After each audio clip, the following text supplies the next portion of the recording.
विचार से विश्वास तक शिक्षा का नया अध्याय। स्वागत है आपका दामोदर यूनिवर्सिटी में। From thought to believe, a new chapter of education. Welcome to Damodar university. Hey everyone, मैं एस.जे. आपके डिजिटल मेंटर। आज हम मोशन टॉपिक को कंटिन्यू करेंगे। मोशन से रिलेटेड कुछ इम्पॉर्टेंट क्वेश्चंस हैं, आइए उन्हें देखते हैं। फर्स्ट क्वेश्चन है, an object has moved through a distance, can it have zero displacement? कोई ऑब्जेक्ट है, वो कुछ डिस्टेंस कवर कर रहा है, क्या उसका डिस्प्लेसमेंट ज़ीरो हो सकता है? आंसर है yes, the displacement can be zero even if the distance is not zero. Displacement zero हो सकता है चाहे इसका डिस्टेंस ज़ीरो नहीं हो सकता है। For example, when a body is thrown vertically upward from level 1, उसके बाद कोई बॉडी है जिसको कि लेवल ए से ऊपर की तरफ फेंका गया एंड देन कुछ टाइम के बाद में वो बॉडी वापस ए पॉइंट पर रिटर्न हो गई, तो इस केस में हम कह सकते हैं कि जो बॉडी था उसका डिस्प्लेसमेंट ज़ीरो हो गया, लेकिन इसका डिस्टेंस ज़ीरो नहीं हो सकता है। ए पॉइंट से इसको थ्रो किया गया तो मैक्सिमम हाइट तक पहुंचने में इसने हाइट एच कवर किया, फिर वहां से वापस ज़मीन तक आने में इसने एच हाइट कवर किया, तो इसका डिस्टेंस कितना हो जाएगा एच और ये एच, तो 2h हो जाएगा इसका डिस्टेंस, जबकि डिस्प्लेसमेंट क्या हो जाएगा ज़ीरो, क्योंकि ऑब्जेक्ट जहाँ से मूव किया था वापस वहीं पर आ गया। नेक्स्ट क्वेश्चन है हमारे पास में, a body is moving along a circular path of radius R. कोई बॉडी है जो सर्कुलर पाथ में मूव कर रही है, उसका रेडियस आर दिया है। What is the distance and the displacement of the body when it completes half revolution. जब आधा रिवॉल्यूशन कंप्लीट करेगा तो उस बॉडी का डिस्टेंस और डिस्प्लेसमेंट आपको बतलाना है। तो यहाँ पर सॉल्यूशन हमारे पास में है। हम जानते हैं कि सर्कल का सर्कमफेरेंस कितना होता है 2πr। तो बॉडी ए पॉइंट से चलना स्टार्ट किया है और बी पॉइंट तक पहुँचा है, तो आधा सर्कल ये कंप्लीट किया है, तो सर्कमफ्रेंस 2πr होता है। 2πr को हाफ से अगर हम लोग मल्टीप्लाई करेंगे तो डिस्टेंस निकल जाएगा हमारे पास में, तो यही वही लिखा हुआ है, distance travel is equal to half into 2πr। तो ये 2 और ये 2 कैंसिल आउट हो जाएगा, तो डिस्टेंस हमारे पास में कितना हो जाएगा πr। नेक्स्ट क्वेश्चन हमारे पास में है, An athlete completes one round of a circular track of diameter 200 meter in 40 second. एक एथलीट है जो एक सर्कुलर ट्रैक को कंप्लीट करता है जिसका डायमीटर 200 मीटर है और टाइम कितना लेता है कंप्लीट करने में 40 second. What will be the distance covered and also the displacement at the end of 2 minute 20 second. 2 minute 20 second में डिस्टेंस और डिस्प्लेसमेंट आपको फाइंड करना है। तो डायमीटर हमारे पास में सर्कुलर ट्रैक का दिया हुआ है 200 metre. Radius of circular track कितना दिया हुआ है, रेडियस हो जाएगा जो इसका डायमीटर है उसको हाफ कर देंगे तो रेडियस निकल जाएगा, तो radius is equal to d/2। Diameter हमारे पास में 200 था, 200 को 2 से डिवाइड करेंगे तो आएगा 100 मीटर। ये हमारे पास में ये हो गया सर्कुलर ट्रैक का रेडियस हमने फाइंड कर लिया। अब हमको टाइम निकालना है, तो टाइम कैसे निकालेंगे, time taken to complete one round. एक राउंड कंप्लीट करने में कितना टाइम ले रहा था 40 सेकेंड का टाइम ले रहा था, तो टोटल टाइम टेकन कितना टाइम 2 मिनट 20 सेकेंड में हमको निकालना था। तो इसको हम लोग मिनट को सेकेंड में कन्वर्ट करेंगे, 2 मिनट को, तो 1 मिनट में 60 सेकेंड होता है, तो टोटल 112 60 112 120 और ये 20 कैलकुलेट करेंगे, ऐड करेंगे तो 140 सेकेंड ये हो गया हमारा। उसके बाद में लेंथ निकालना है सर्कुलर ट्रैक का। लेंथ क्या होता है, सर्कल है, सर्कल का 2πr होता है सर्कमफेरेंस, तो 2 इंटू पाई की वैल्यू होती है 22/7 एंड आर हमने अभी फाइंड किया था रेडियस 100 मीटर। सो वैल्यू को यहाँ पर जब हम लोग पुट करेंगे तो ये आएगा 4400/7 metre. Distance covered in 40 second, 40 second में हमको डिस्टेंस निकालना है, तो ये 40 सेकेंड में कितना डिस्टेंस निकल गया 4400/7 metre. Distance travel in 140 second, 40 second में निकल गया। 140 सेकेंड में निकालने के लिए क्या करेंगे, 4 ये 40 सेकेंड इंटू 140/40 कर देंगे तो हमारा 140 सेकेंड का निकल जाएगा। तो इसको कैंसिल आउट करेंगे तो हमारे पास में आंसर आएगा 2200 मीटर। नंबर ऑफ़ राउंड्स हमको फाइंड करना है, तो नंबर ऑफ़ राउंड्स फाइंड करने के लिए ये 2200 मीटर हमारा था टोटल राउंड। अब नंबर ऑफ़ राउंड फाइंड करना है 2200 मीटर में, तो इसको मल्टीप्लाई कर देंगे। जस्ट इसका 4400/7 है, इसको अपोजिट करके उलट देंगे और मल्टीप्लाई करके कैंसिल आउट करेंगे तो कितना आएगा 2200 इंटू 7/4400 कैंसिल आउट करेंगे तो ये आएगा 3.5 मीटर। तो ये हमारा हो गया नंबर ऑफ़ राउंड 3.5 राउंड, मतलब 3.5 राउंड वो कंप्लीट किया। डिस्प्लेसमेंट क्या होगा यहाँ पे, तो डिस्प्लेसमेंट वही होगा जो ट्रैक का डायमीटर होगा। ट्रैक का डायमीटर 200 मीटर था तो डिस्प्लेसमेंट भी 200 मीटर हो जाएगा। तो finally the distance travel at the end of 2 minute 20 second, 2 minute 20 second में कितना डिस्टेंस कवर किया, 2200 मीटर कवर किया और डिस्प्लेसमेंट कितना कवर किया, 200 मीटर। नाउ हमारे पास में डिस्टेंस और डिस्प्लेसमेंट में अंतर दिया गया है, तो डिस्टेंस और डिस्प्लेसमेंट में क्या डिफरेंस है देख लेते हैं।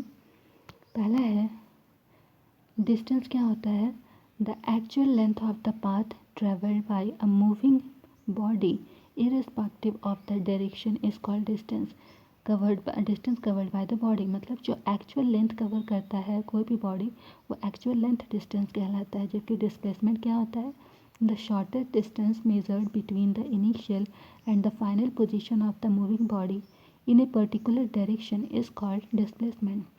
कोई भी बॉडी एक पर्टिकुलर डायरेक्शन में जो शॉर्टेस्ट डिस्टेंस कवर करता है वो डिस्प्लेसमेंट कहलाता है।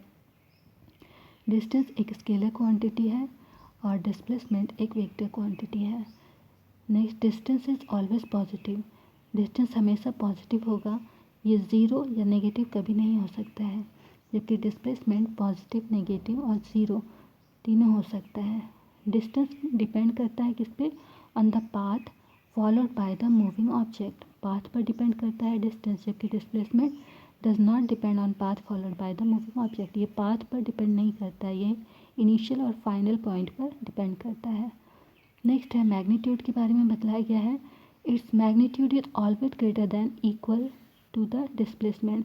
इसका जो मैग्नीट्यूड होगा वो हमेशा क्या होगा, डिस्प्लेसमेंट से या तो बड़ा होगा या फिर डिस्प्लेसमेंट के बराबर होगा, छोटा कभी नहीं हो सकता है। यहाँ पर एक एग्जांपल दिया है, distance travelled by the moving body is 7 kilometre whereas the displacement is 5 kilometre, that is distance travelled is greater than displacement. Distance हमेशा डिस्प्लेसमेंट से बड़ा होगा। डिस्प्लेसमेंट के बारे में बताया गया है कि it's magnitude is always less than और इक्वल टू डिस्टेंस ट्रेवल्ड। यहाँ पे डिस्प्लेसमेंट का मैग्नीट्यूड हमेशा कम होगा या फिर बराबर होगा इसके डिस्टेंस के। तो इसके बाद नेक्स्ट टॉपिक हमारे पास में आता है motion along a straight line और लीनियर मोशन किसे कहते हैं। When we describe the motion of a body in 2 ways, हम लोग बॉडी के मोशन को 2 तरीके से डिस्क्राइब कर सकते हैं। पहला विथ मैथमेटिकल इक्वेशन, या तो मैथमेटिकल इक्वेशन से हम लोग डिस्क्राइब कर सकते हैं या फिर ग्राफ के थ्रू हम लोग डिस्क्राइब कर सकते हैं। तो हमारे पास में एक कार के बारे में बताया गया है, since motion along a straight line that is 1 dimensional motion is the simplest, we shall learn to describe this by an example. मतलब स्ट्रेट लाइन मोशन के बारे में एक एग्जाम्पल के थ्रू आपको बताया गया है। Consider the motion of a person moving along a straight road in a car. He starts his journey leaving his home from O which is treated as its reference point. He crosses the city A, which is at a distance of 80 km from his home, reaches another city at B at a distance of 90 km A, and finally reaches the destination C at a distance of 100 km from B। तो यहाँ पर एक object है जो O point से चलना start करता है। स्ट्रेट लाइन में बॉडी मूव कर रहा है। ये कार है जो स्ट्रेट लाइन में मूव कर रही है। 80 किलोमीटर डिस्टेंस करने के बाद ये ए पॉइंट पर पहुंचती है। फर्दर ये 90 किलोमीटर का डिस्टेंस कवर करने के बाद बी पॉइंट पे पहुंचती है। एंड देन बी से सी ये 100 किलोमीटर का डिस्टेंस कवर करने के बाद में ये सी पॉइंट पर पहुंचती है। तो आपको यहाँ पर कैलकुलेट करना है डिस्टेंस ट्रेवल्ड कहाँ से, ओ से। बॉडी ओ से लेकर के सी तक जब गया तो यहाँ से यहाँ तक टोटल डिस्टेंस आपको कवर करना। कितना डिस्टेंस कैसे निकालेंगे, तो ये जो टोटल लेंथ यहाँ से यहाँ तक कवर किया वही इसका डिस्टेंस हो जाएगा। तो O A plus O B plus B C सबको ऐड कर देंगे। ओ ए का डिस्टेंस कितना है 80 किलोमीटर, ये है 90 किलोमीटर, ये है 100 किलोमीटर। तीनों को ऐड करेंगे तो आएगा 270 किलोमीटर। ये हो जाएगा डिस्टेंस। डिस्प्लेसमेंट निकालना होगा तो कैसे निकालेंगे, डिस्प्लेसमेंट क्या होता है, शॉर्टेस्ट स्ट्रेट डिस्टेंस। तो यहाँ पर शॉर्टेस्ट स्ट्रेट डिस्टेंस ओ से लेकर सी तक का क्या है, यही होगा शॉर्टेस्ट स्ट्रेट डिस्टेंस। तो ये भी हो जाएगा O A plus O B plus B C. तो 80 प्लस 90 प्लस 100 ऐड करेंगे 270। ये हमारा डिस्टेंस और डिस्प्लेसमेंट इस केस में सेम आया 270 किलोमीटर। वहीं पर अगर हमको कैलकुलेट करना रहे डिस्टेंस ओ से ए और उसके बाद में बॉडी ओ से ए तक गया और उसके बाद में सी तक गया, तो सी थ्रू ए से ओ से ए से बी गया और बी से सी गया और वापस सी से बी तक अगर आ गया तो इस केस में डिस्टेंस और डिस्प्लेसमेंट क्या होगा। तो बॉडी यहाँ से चलना स्टार्ट किया, सी तक गया और देन वापस बी तक आ गया, तो डिस्टेंस कितना हो जाएगा O A plus A B plus B C और वापस क्या आया सी बी सी हो गया O A plus A B plus B C और वापस क्या आया बी ए। ये जो डिस्टेंस था बी ए सबको ऐड करेंगे तो कितना हो जाएगा 80 kilometre, 90 kilometre, 100 kilometre, then again वापस आया है 100 किलोमीटर एंड देन 90 किलोमीटर। तो हमारा क्या हो गया डिस्टेंस 460 किलोमीटर।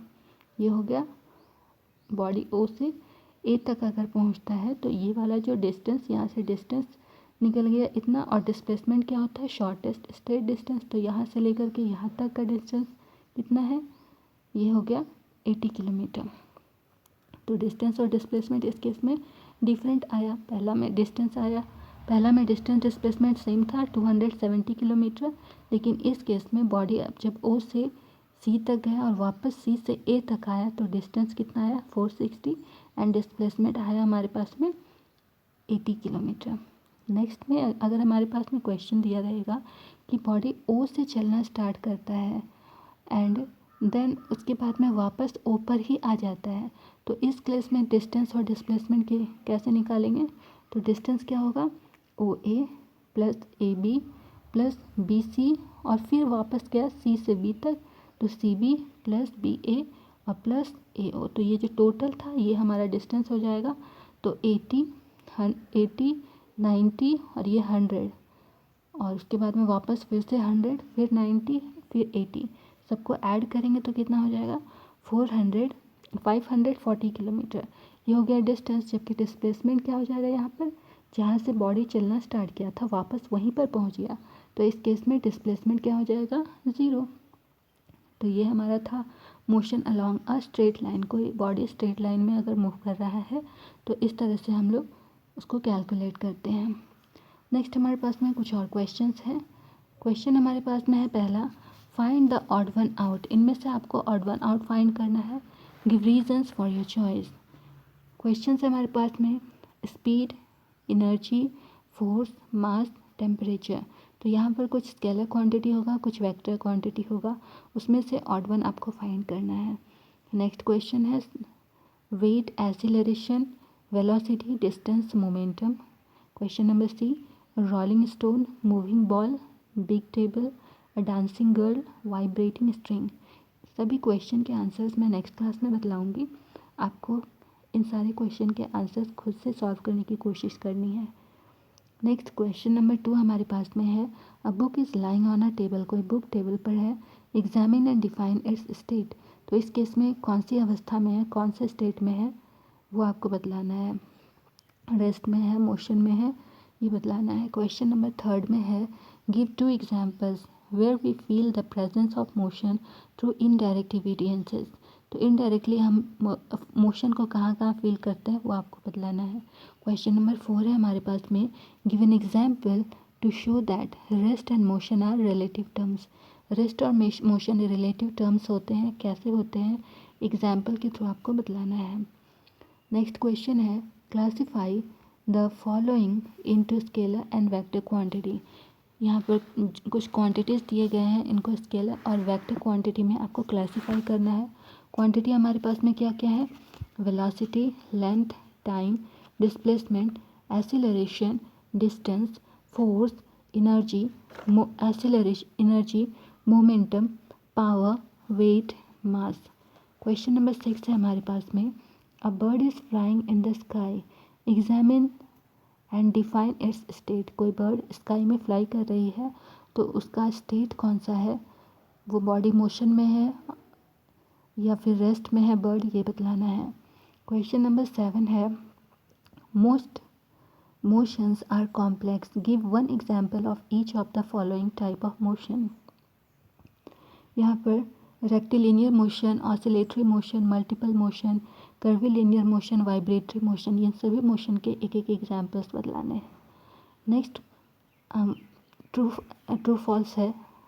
क्वेश्चन नंबर 1 है हमारे पास में a ball dropped from a certain height is in a state of. कोई बॉल जो है किसी हाइट से ड्रॉप कर रहे हैं तो उस केस में बताना है कि बॉल कैसा है, मोशन में होगा, रेस्ट में होगा, बोथ रेस्ट एंड मोशन में होगा और none of this. Question number 2 is the SI unit of distance. Distance की एसआई यूनिट क्या होती है, centimetre, metre, kilometre, millimetre. Question number 3 is a boy starts from his house and travels 5 kilometre reach the market. कोई एक लड़का है जो कि अपने घर से चलना स्टार्ट करता है, 5 किलोमीटर ट्रैवल करके मार्केट पहुंचता है। After purchasing the book he returns to his house. Book खरीदने के बाद वो अपने घर वापस आता है। The displacement of the boy, displacement निकालना है, डिस्टेंस नहीं है निकालना है, डिस्प्लेसमेंट निकालना है। बॉय जहाँ से चला था वहीं पहुँच गया तो इसके इसमें डिस्प्लेसमेंट क्या हो जाएगा आपको बताना है, 10, 5, 15 और 0। Question number 4 is distance travel is always. Distance हमेशा क्या होता है, positive, negative, 0, none of this. Question number 5 is which one of the following is scalar quantity. इनमें से कौन सा स्केलर क्वांटिटी है, force, length, displacement, velocity. Scalar quantity किसको कहते हैं, स्केलर वो क्वांटिटी होती है जिसमें कि सिर्फ मैग्नीट्यूड हो, और वेक्टर क्वांटिटी जिसमें मैग्नीट्यूड और डायरेक्शन दोनों होती है। Question number 6 is distinguish between rest and motion. Rest और मोशन में डिफरेंस बतलाना है। Question number 7 is a man walking on a road is said to be in the state of motion, give reasons. कोई व्यक्ति है, कोई आदमी है जो रोड पर मूव कर रहा है तो वो मोशन में कहा जाता है, क्यों कहा जाता है, उसका रीज़न बताना है। Question number 8 mass is a scalar quantity, give reason. Mass एक स्केलर क्वांटिटी है, क्यों है ये बतलाना है। Question number 9 is what is the displacement of the earth when it completes one revolution around the sun. Earth अगर एक revolution complete कर लेता है तो डिस्प्लेसमेंट बतलाना है। Question number 10 is an athlete completes 2 rounds of a circular track. एक athlete circular track का 2 राउंड कंप्लीट करता है and then returns to the starting point, और उसके बाद स्टार्टिंग पॉइंट पर आ जाता है। What is the distance covered by the athlete and his displacement. तो इस केस में डिस्टेंस और डिस्प्लेसमेंट दोनों फाइंड करना है। कुछ और क्वेश्चन है हमारे पास में। Question is distinguish between the following. Distance and displacement के बीच में डिफरेंस बतलाना है, स्केलर क्वांटिटी और वेक्टर क्वांटिटी के बीच में डिफरेंस बतलाना है। Question is what is the displacement of a fixed point on the earth when the earth completes one rotation about its axis. जब एक रोटेशन कंप्लीट कर लेता है अर्थ तो आपको डिस्प्लेसमेंट बतलाना है। Question number 3 is on a 100 metre straight track. एक ट्रैक है, स्ट्रेट ट्रैक है जिसका लेंथ आपको 100 मीटर दिया गया है। An athlete completes the race from the starting lineup to the finishing line in a particular time. Calculate distance traveled and magnitude of displacement. Distance और magnitude displacement का निकालना है. Question number 4 is a rectangular track is 40 meter long and 30 meter broad. एक rectangular track है जो 40 metre लंबा और 30 metre चौड़ा है. A man starts walking from one corner of the track and reaches the opposite corner. तो एक आदमी एक कॉर्नर से चलना स्टार्ट करता है और दूसरे कॉर्नर पर पहुंच जाता है. Then find the distance travel and magnitude of displacement. Distance निकालना है और कितना डिस्प्लेसमेंट कवर किया वो निकालना है. Next question number 5 is a person walks along the side of a square field whose each side is 100 metre long. एक square field है जिसका हर एक साइड 100 मीटर दिया हुआ है. What is the maximum magnitude of displacement of the person in any time interval? तो displacement का magnitude यहाँ पर फाइंड करना है. नेक्स्ट न्यूमेरिकल है an object move 60 metre due east. कोई ऑब्जेक्ट है 60 मीटर ईस्ट में जाता है, उसके बाद 80 मीटर नॉर्थ में जाता है. Find the distance travel and the magnitude of displacement. Distance और डिस्प्लेसमेंट दोनों फाइंड करना है. Next question is, in the game of cricket, the length of the pitch is 18 meter. एक लेंथ दिया हुआ है पिच का 18 metre. After completing 1 run a batsman turns back. एक रन कंप्लीट करने के बाद बैट्समैन टर्न करता है बट गेट्स रन आउट, लेकिन रन आउट हो जाता है when he is half way through the second run. दूसरा रन लेने ही वाला था कि वो रन आउट हो जाता है. Then calculate the distance travelled and also displacement. तो इस केस में डिस्टेंस और डिस्प्लेसमेंट दोनों बतलाना है. तो ये थी हमारी आज की क्लास. तो डीयू में बने रहने के लिए धन्यवाद. कोई भी समस्या हो तो डीयू के कमेंट सेक्शन में अपना सवाल ज़रूर पूछें. मैं हर एक लर्नर को रिप्लाई देने की कोशिश करूँगी. Okay then, keep learning, keep growing only at DU. मिलते हैं अगली क्लास में एक नए टॉपिक के साथ. Bye bye.